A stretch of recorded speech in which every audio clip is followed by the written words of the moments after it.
Para arrematar o nosso giro inicial, depois de anunciar um plano para controlar a faixa de Gaza, o presidente dos Estados Unidos, Donald Trump, afirmou que não precisará usar soldados para limpar a área. Como assim, Luca Bassani? Bem-vindo.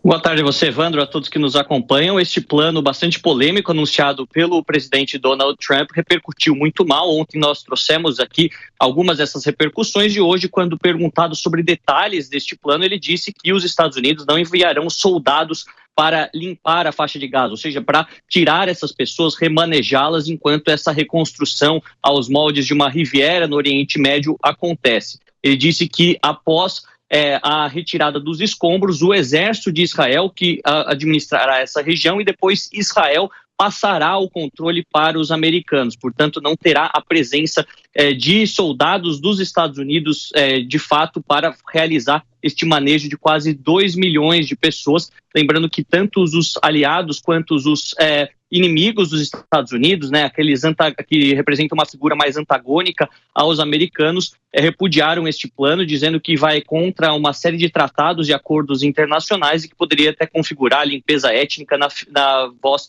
de algumas dessas pessoas. O presidente Trump, por sua vez, disse que esse plano é extremamente necessário para trazer prosperidade para a faixa de Gaza e possibilitar com que o desenvolvimento econômico na região acabe com o radicalismo, fundamentalismo religioso que tem assolado a faixa de Gaza por tantos e tantos anos e tem ocasionado também a miséria de tantos palestinos. Obviamente que nós vamos continuar acompanhando detalhes de quando esse plano seria colocado em prática, como essas pessoas seriam removidas ou para onde elas iriam, não foram revelados até o momento, mas a cada dia novas informações têm sido divulgadas à imprensa.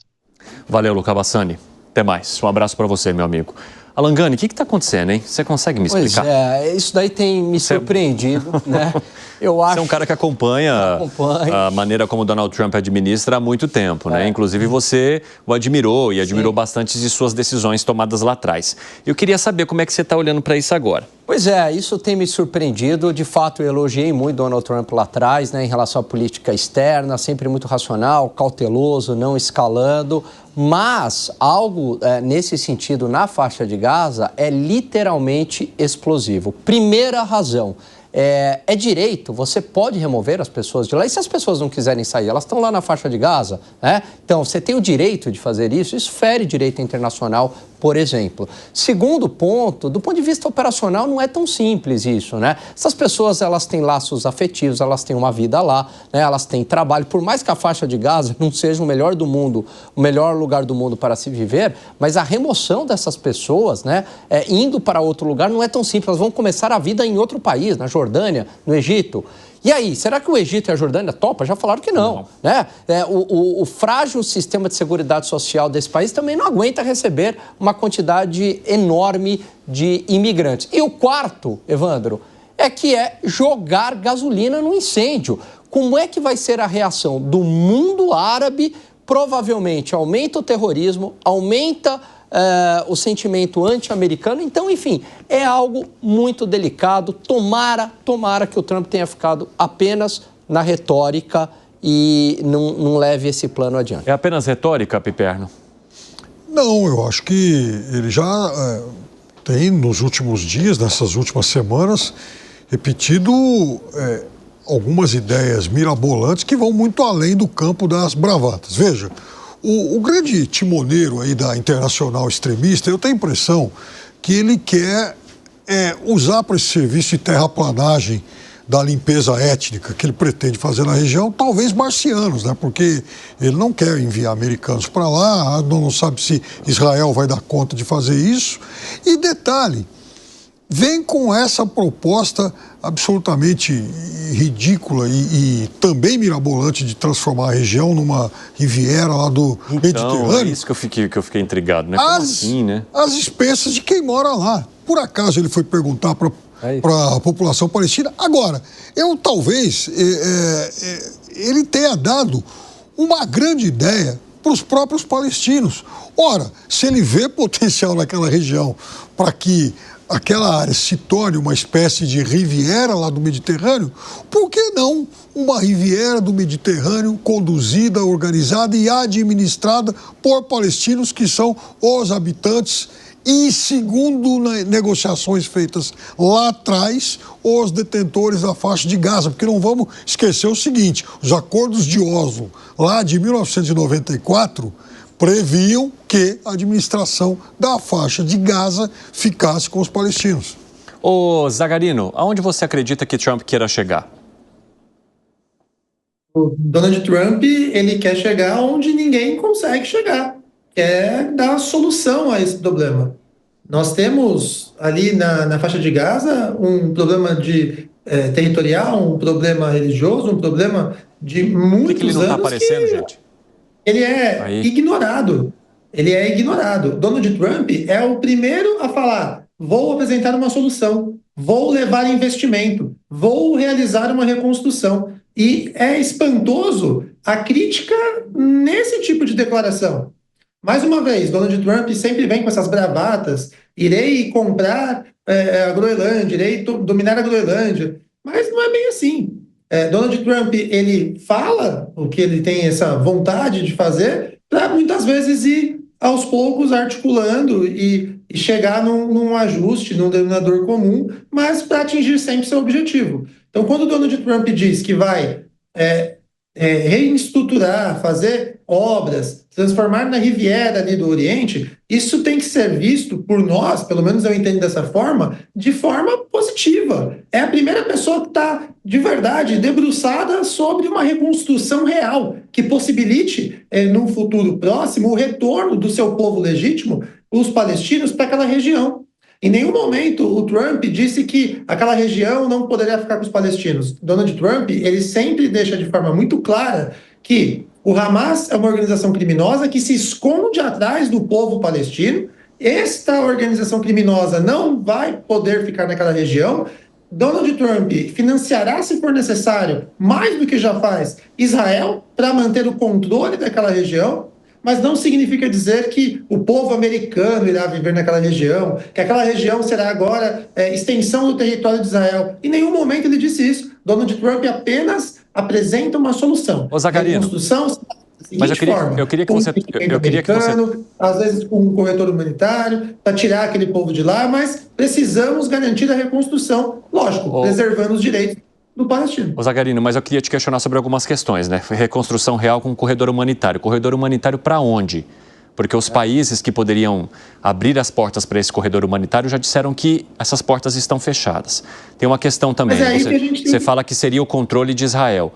Mas quem disse que aquela população quer o controle de Israel ou que aquela região deveria ser controlada por Israel e não ser um Estado próprio? O Estado palestino, por exemplo, que faria ali. Uma outra questão também que eu queria te lançar. De que maneira que essa reconstrução real aconteceria num ambiente que tem total influência árabe? Os árabes vão querer os Estados Unidos ocupando aquele espaço de maneira tão benevolente assim? É aí que entra a figura da presença real de Donald Trump, demonstrando que os Estados Unidos está disposto a ocupar territorialmente aquela região. E, respondendo aos teus outros questionamentos, quando a gente fala da solução, nós temos que ser criativos. O que Donald Trump apresenta de novo, essa bravata: iremos fazer dessa forma. Mas você mesmo apresentou que não será tão simples assim. Mas olha, de novo, a gente discutindo uma frase, mais uma vez, polêmica de Donald Trump, mas sempre buscando uma solução.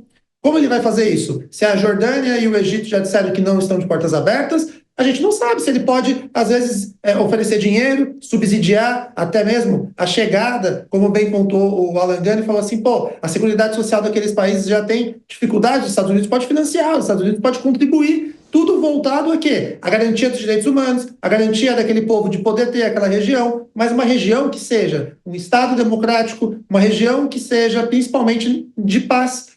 Como que o Irã e os demais países vizinhos ali, que têm influência direta naquela região, que também tem por trás deles organizações terroristas, vão reagir? Donald Trump está pagando para ver. Quem que vai querer comprar essa briga, essa guerra com os Estados Unidos?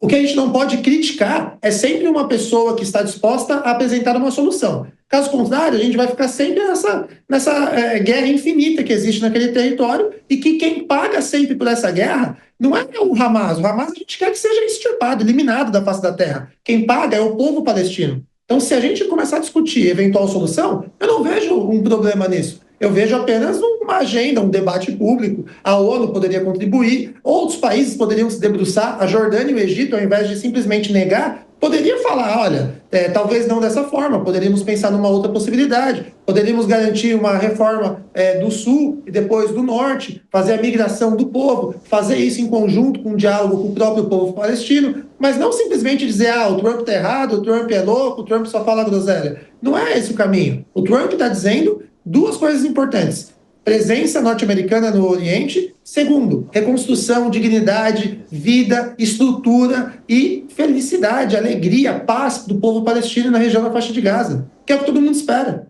Nossa, assim, claro, mas eu não sei, praticamente vendo imagens de crianças pulando em meio às flores lá na Palestina, indo do sul ao norte. Fala, Gani. Não, você falou o seguinte, num primeiro momento da tua fala, você disse o seguinte, olha, entendo o teu argumento, tal, mas você fala o seguinte, não teria uma ocupação norte-americana. Depois você falou que teria uma ocupação norte-americana. A própria ocupação norte-americana, a presença norte-americana naquela região, tirando os palestinos, seria algo no mundo árabe absolutamente explosivo. A presença norte-americana no Iraque não controlou o Iraque. A presença norte-americana no Afeganistão não controlou o Afeganistão. Foram gastos 4 trilhões de dólares nessa brincadeira. 4 trilhões de dólares que a população norte-americana pagou.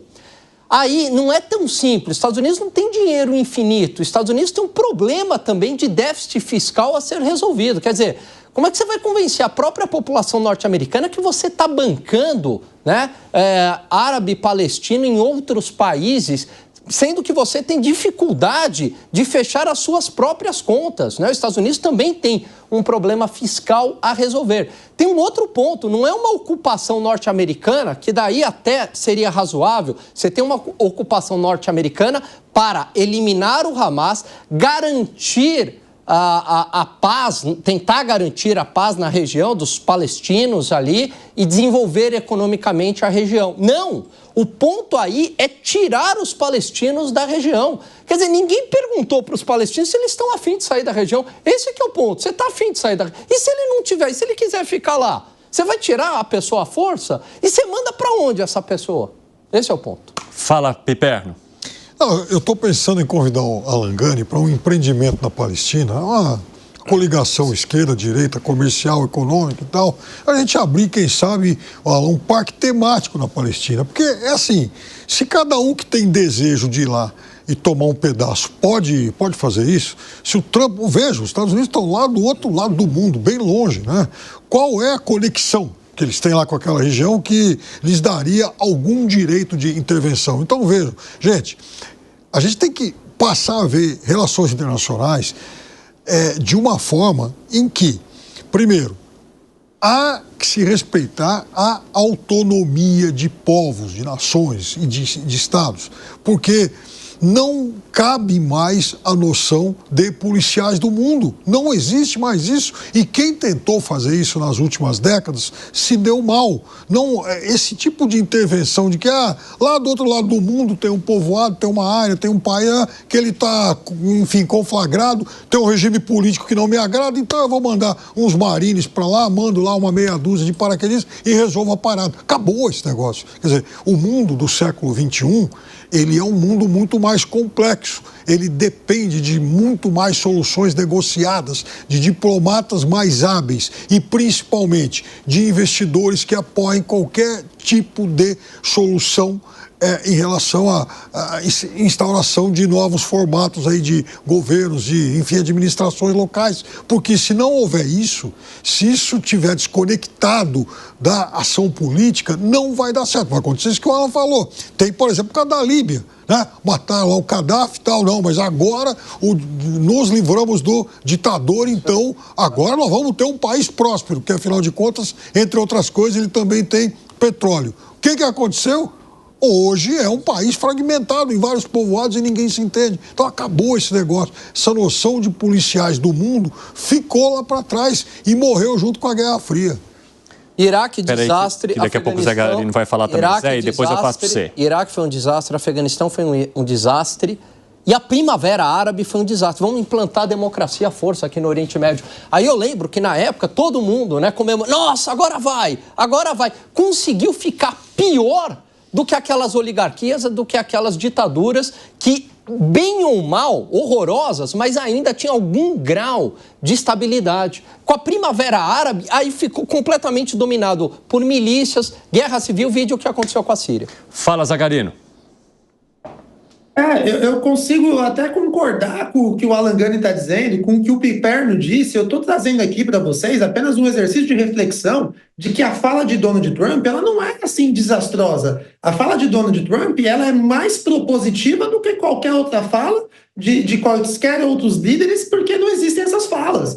Todo mundo ignora o problema da faixa de Gaza, e agora quando um líder da maior potência do mundo diz que tem uma expectativa de uma eventual solução, aí todo mundo critica, acha ruim, diz que é inviável. Eu acho que não é esse o ponto de partida. O ponto de partida é que, olha, é admirável, existe talvez uma pessoa que agora esteja debruçada para buscar uma solução.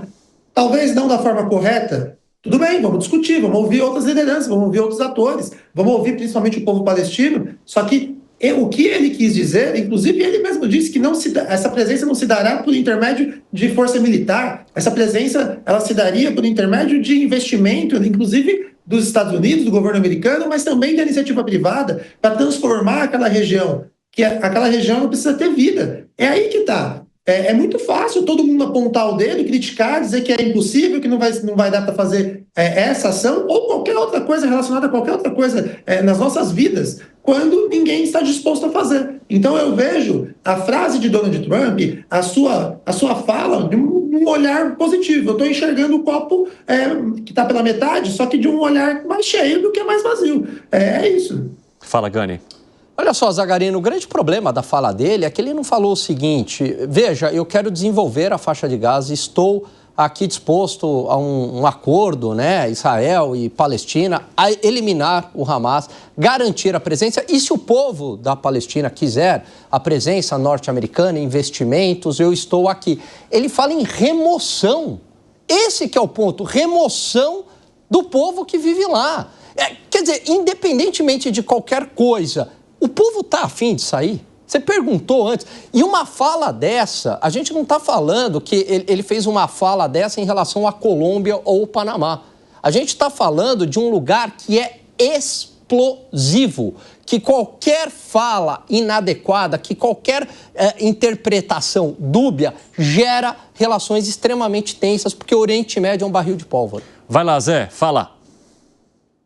Talvez seja um dos mais antigos conflitos da história da humanidade, né?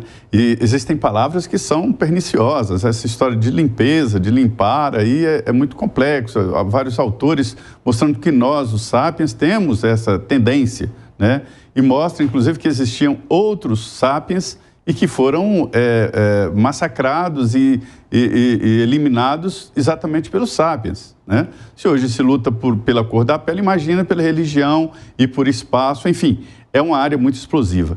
Um dos maiores tratados que eu já li de política não é algo específico de política, mas o livro O Poderoso Chefão, do Mário Puzo, que trata de máfia. E a máfia tem que fazer política exatamente para mostrar como é a imposição da força, ou seja, do poder não escrito. E esse poder não escrito mostra que existem habilidades que têm que ser seguidas. Uma delas é não antecipar opiniões. E foi o que fez o presidente dos Estados Unidos. A maior potência do mundo. Ele não fez bravata, ele expressou a sua opinião. E é uma opinião, ele não traçou plano, não assinou nada, não mandou tropas e não vai mandar tropas. Trata-se de um projeto viável em ideias e não na prática. Os Estados Unidos teriam que ocupar militarmente toda a faixa de Gaza, reconstruir tudo isso aí. É muito difícil economicamente. Socialmente é mais impossível ainda. Não há como fazê-lo. Tá. Agora, essas palavras, limpeza, essas palavras, retirada de povo, ainda mais da faixa de Gaza, que é um conflito explosivo de sempre, né? Isso aí gera todo esse desentendimento. Mas é uma ideia propositiva, e que é a ideia de todo mundo, que não conhece profundamente o problema. É dizer, eu desconfio de saídas simples de problemas complexos, que seria uma saída muito simples, né? Nós aqui no Brasil temos um problema que tem uma saída simples, que é, no Rio de Janeiro, as favelas, né? As comunidades. São áreas nobres, lindas, com vista para o mar. Então, seria dizer, olha, por que a iniciativa não chega ali e constrói prédios com condomínios maravilhosos, com uma piscina por andar, ocupando exatamente a visão de toda essa área maravilhosa? Então, se você falar isso, é uma ideia linda, muito boa, mas vai executar um plano desse, é impossível. Então, foi uma opinião, só que a opinião do homem poderoso demais. Piperno, arremate, tem 40 segundos para você. É uma opinião que, obviamente, e para desencanto, desalento de muita gente, ela, infelizmente, ela tem muitos adeptos, até porque trata-se, sim, de uma estratégia, de dar vazão a uma estratégia exposicionista de Israel. Muita gente deseja esse tipo de limpeza étnica, esquecendo de apenas um mero detalhe: o que fazer com mais de 2 milhões de seres humanos que certamente ficarão não apenas sem seus lares, mas se tornarão cidadãos apátridas.